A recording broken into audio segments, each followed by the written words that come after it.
Friedrich Merz has been Chancellor of Germany for just a month, and he's already met US President Donald Trump at the White House. And it didn't go too badly compared with how other leaders have recently emerged. Deutsche Welle correspondent Lars Halter joins us now from Berlin. Lars, g'day. So how did this meeting go?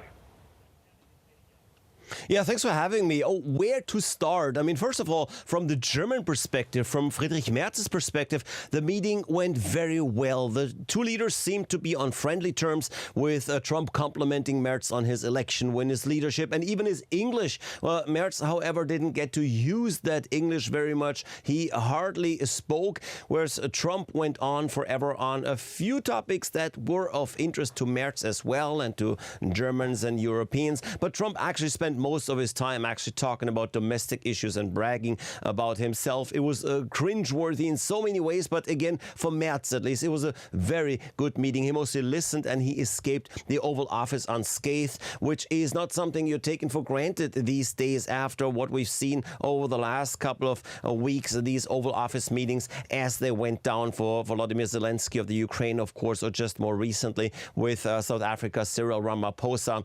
Now, this was all friendly, and Friedrich Merz actually invited Donald Trump to visit Germany, to pay a return visit, maybe even to that tiny little village of Kallstadt in the Palatinate region of southern Germany. That's where actually the Trump's family is already original from, where his grandparents emigrated from. So they're putting this on a very personal level. Maybe such a visit can actually happen relatively soon. However, the next visit that Trump will pay to Europe will be later this month for the NATO summit. And speaking of NATO and current global security matters, what did Donald Trump and Friedrich Merz actually discuss?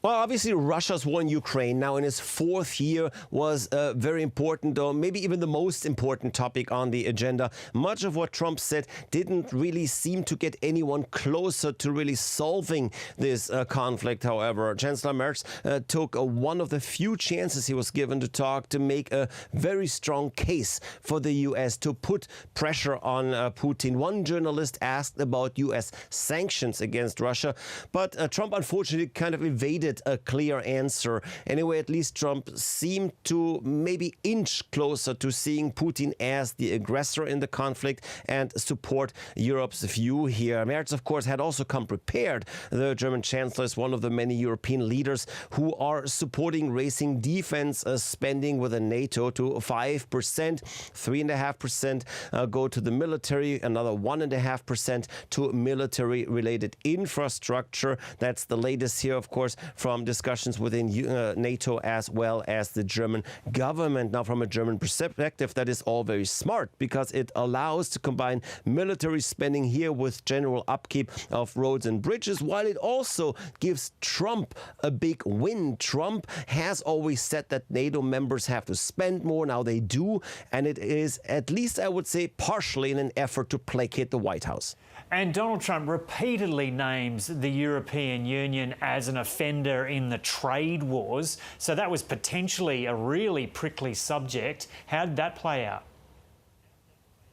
Yeah, that was very interesting. Trade, of course, was a major point on the agenda, and a very timely one, because just when we look at what happened in those last couple of days, 2 days ago, actually, the U.S. under Trump just doubled tariffs on steel and aluminium imports. That does affect Europe, not necessarily as much as it maybe affects Canada and Mexico, but it does. Also, some German companies involved here, like steel giant ThyssenKrupp, and then, of course, we have all these tariffs on German cars and other products that have been now in place for a while. Now, maybe trade should have actually been the biggest topic in the discussions, but in fact the big surprise was that it was actually barely touched on. Trump said that he does want a trade deal with Germany, then later allowing for the fact that a trade deal would not be with Germany, as a matter of fact, but with the EU, because that's how trade works here. It doesn't happen with the individual members of the EU, but the bloc makes trade deals